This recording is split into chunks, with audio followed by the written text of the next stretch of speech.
Fuck the police coming straight from the underground. A young nigga got it bad cause I'm brown. And not the other color, so police think they have the authority to kill a minority. Hey, fuck that shit, cause I ain't the one for a punk motherfucker with a badge and a gun to be beaten on or thrown in jail. We can go toe to toe in the middle of a sale. Fucking with me cause I'm a teenager with a little bit of gold in the pages. Searching my car, looking for the products, thinking every nigga is selling narcotics. Fuck the police. Fuck the police and the horse that they rode on. Fuck the police. Fuck the police. Fuck the police. During the 1920s, it became increasingly clear that the policy of allotment and forced assimilation had been a disaster. Far from helping Indians to make the transition into white American life, it had left thousands of them destitute. Hey, let me tell you about shit. They got shit in the world. It is on fire. People are killing each other. Channel 3 crew from Las Vegas just got fired upon. Shit that travel and it stick to you and it grows in your mind. It grows in your mind and in your soul. They got shit. And somebody shot out the back window of their news truck.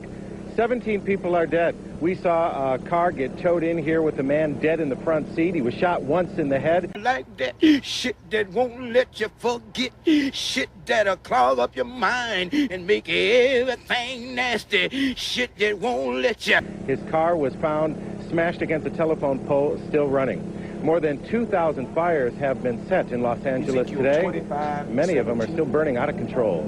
The path of the righteous man is beset on all sides by the inequities of the selfish and the tyranny of evil men.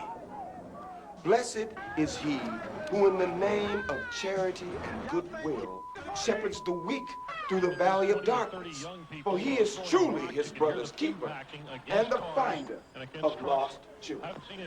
And I will strike down upon thee with great vengeance and furious anger those who attempt to poison and destroy my brother. And you will know my name is the Lord when I lay my vengeance upon thee. My only son, I'll be damned if they beat up on mine. If they do, I'm not taking them to court. I'm gonna put a hit out on them. This is getting the attention of the whole world.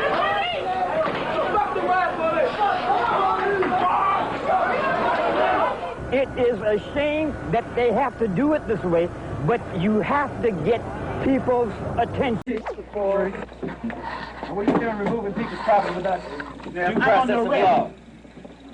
If I'm under arrest, I'll come. If I'm not, don't put your hands on me. Is this the way the racist government works? Don't let a man exercise his constitutional rights? If my sweater's ripped, you will get... I'd like to make a statement now with this respect. Statement of the Black Panther Party for self-defense on the Mulford Act now pending before the California legislature.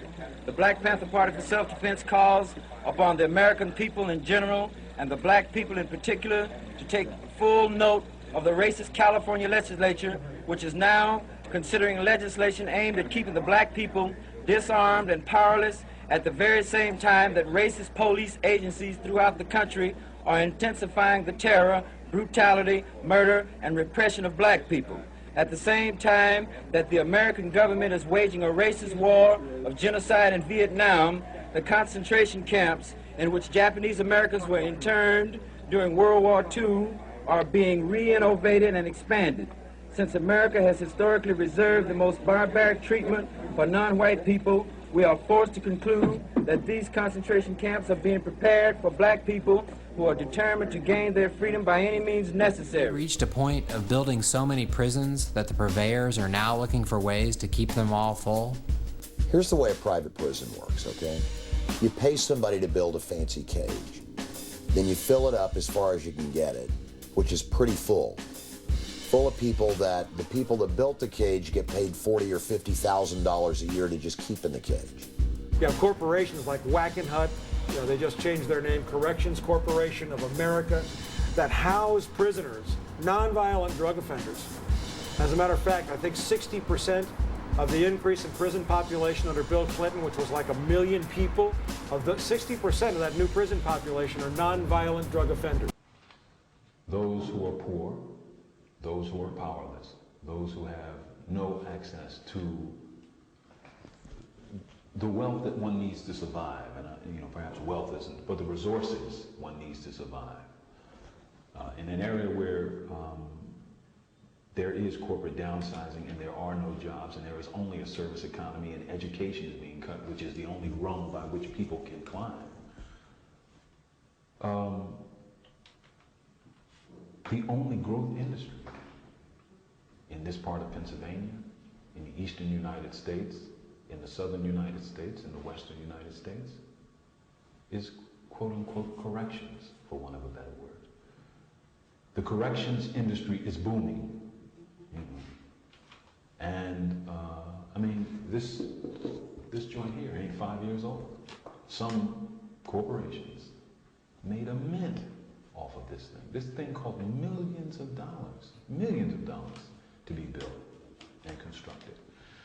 But second to that, you have across the United States for the first time in modern history, you have small rural counties and districts begging the government, build a prison here. Now, if you've got 5,000 people in your cage and you're being paid $30,000, $40,000 a year for them, that's a lot of money.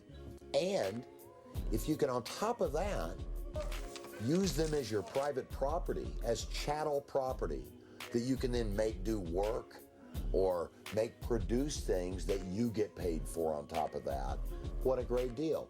Now, where I come from, when you transform a person into a piece of property, that's called slavery. Not far from Bakersfield, California is a small town of Taft, once home to a thriving oil industry. But like so many oil towns across America, the oil finally dried up. Like many bankrupt towns, a private prison stepped in to save the day. The Taft Correctional Institution is owned by the Geo Group, formerly known as Wackenhut. Wackenhut changed its name after a storm of bad publicity. The Geo Group is the leader in providing diversified services to government agencies around the globe. Our global expertise in outsourcing includes the design, construction, financing, management, and operation of jails, prisons, and special purpose institutions, and immigration and detention centers. They trade their stock on Wall Street based upon the number of people that are in jail. If that isn't sick, if that isn't the best definition of sickness in a society, in a culture, in a civilization, I can't tell you what is. Oh, Willie Town, huh? Tommy Chong arrested for pot, right? No. Tommy was targeted by former Attorney General John Ashcroft, whose Operation Pipe Dreams entrapped the 65-year-old actor. Tommy's son was using his dad's face to sell bongs on the internet and was baited into shipping a glass pipe to a county that prohibits them. In his attempt to shut down the paraphernalia industry and send a message to Hollywood, John Ashcroft made an example out of Tommy, proving that even a rich movie star is not untouchable for the DEA. I'm Tommy Chong of Cheech and Chong. It's like a royal title. The privatized prison business is big. It's a slave labor market. We get these little jobs and we get like $15 a month, low end. It provides employment for depressed rural areas. So you get a place like Taft, you know. If it wasn't for the prison, there would be no industry here. You know, the oil industry is gone, long gone. There's nothing else here, you know, except maybe the ground squirrel industry. Conviction rate is almost 100%. And people that are doing the longest time here are the ones that had a strategy. You know what it did? I'll tell you what it did. It made me feel like a black guy. We get her last question. Thank you, Mr. President. Recently, Professor Henry Louis Gates Jr. was arrested at his home in Cambridge. What does that incident say to you, and what does it say about race relations in America? An educated Negro with a BA or an MA or a BS or a PhD. I'll tell you, you call him a nigger. That's what the white man calls him, a nigger. Well, I should say at the outset that Skip Gates is a friend, so I may be a little biased here. I don't know all the facts. What's been reported, though,